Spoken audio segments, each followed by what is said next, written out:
In front of me is SONY Xperia VII and today I would like to show you how you can change or customize your keyboard.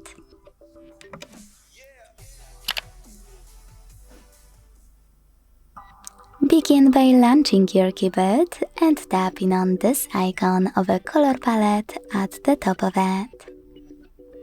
Now tap on the best theme for you.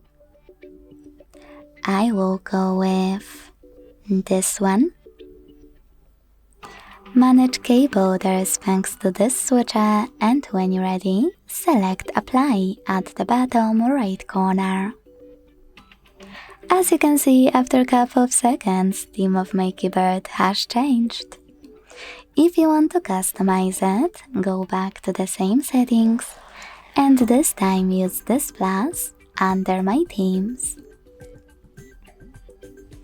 Now tap on a photo you wish to apply as your new keyboard's background.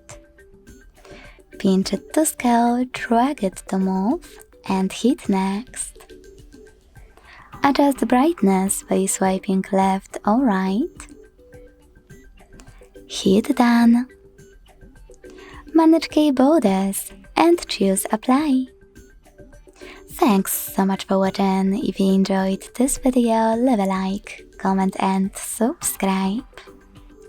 Bye!